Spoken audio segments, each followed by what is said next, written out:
নমস্কার, আমি শ্রী সুব্রত ভারতী। তো দ্বিতীয় ভাব সম্পর্কিত ব্যাপার নিয়ে আজকে আলোচনা হচ্ছিল। তো দ্বিতীয় ভাব থেকে স্পেশালি আমরা যেটা দেখি সেটা হলো অর্থনৈতিক পরিস্থিতি। তো কোনো কোনো মানুষকে দেখা যায় যে একদম জিরো লেভেলে জন্ম, তারপরে তার মিডিলে যে একটা বিগ ডেভেলপমেন্ট, আবার দেখা যায় যে জীবনের শেষ পর্যায়ে নিঃস্ব হয়ে বসে আছে।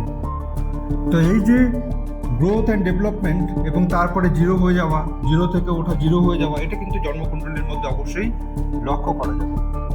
অর্থাৎ দ্বিতীয় ভাবের অধিপতি এবং তার সাথে সাথে দ্বিতীয় ভাবের নক্ষত্রপতি যদি দেখা যায় যে নবম ভাব মানে ভাগ্যস্থান, কর্মস্থান, সাকসেসের স্থানের সাথে যুক্ত থেকেও যদি ব্যয় স্থানের সাথে যুক্ত থাকে এবং দশা অন্তর্দশা প্রত্যন্তর দশা যদি অর্থ উন্নতির কম্বিনেশন শো করে এবং তারপরের যে দশা অন্তর্দশা প্রত্যন্তর দশা যদি দেখা যায় যে নেগেটিভ ভীষণভাবে করে দিয়েছে এবং প্রচুর পরিমাণে ব্যয় শো করে দিয়েছে, সেই ক্ষেত্রে কিন্তু ওই যে জন্মকুণ্ডলীর মধ্যে যে নেগেটিভ ভাইবস বা নেগেটিভ অ্যাকশন যেগুলি দেখা যায় সেগুলি কিন্তু জীবনে ভীষণভাবে রোল প্লে করে।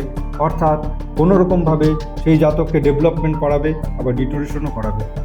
তো সুতরাং জন্মকুণ্ডলী খুব ভালো করে দেখে বিচার করে আপনারা স্টেপ বাই স্টেপ এগুন এবং জীবনে যে কোনো বড় ছোটো কোনো ডিসিশন নেওয়া সেখানে কিন্তু অ্যাস্ট্রোলজারে শরণাপন্ন হন।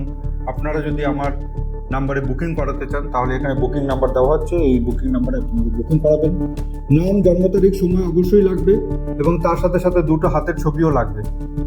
নাম, জন্ম তারিখ, সময়ের সাথে সাথে দুটো পামের ছবিও লাগবে, তাহলে একটা রিয়েল অ্যানালাইসিস হয়।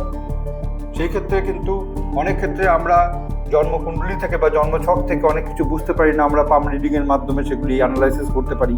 তো সেই ক্ষেত্রে কিন্তু দুটোই যদি প্যারালালি দেখা হয় তখন কিন্তু আমাদের ভিউ পয়েন্টগুলি চোখের সামনে ভেসে ওঠে, আমরা খুব ভালো প্রেডিকশন করতে পারি। নমস্কার। যে কোনো বয়সের ব্যক্তির জন্মকুণ্ডলী তৈরি ও বিচার করানোর জন্য, লগ্ন, রাশি, নক্ষত্রগণ যোগ জানার জন্য, জীবনের বিভিন্ন মুহূর্তের ভবিষ্যৎ জানার জন্য, বিবাহ সংক্রান্ত ম্যাচ মেকিং নিয়ে কনসালটেন্সি নেওয়ার জন্য এবং জ্যোতিষবিদ্যার কোর্স করার জন্য, হস্তরেখা বিচারের কোর্স করার জন্য, বাস্তুর কোর্স করার জন্য যোগাযোগ করুন 9474323694। চেম্বার জলপাইগুড়ি ও শিলিগুড়ি। অনলাইন কনসালটেন্সি এবং অফলাইনে কনসালটেন্সি নেওয়ার জন্য যোগাযোগ করুন 9474323698 নম্বরে।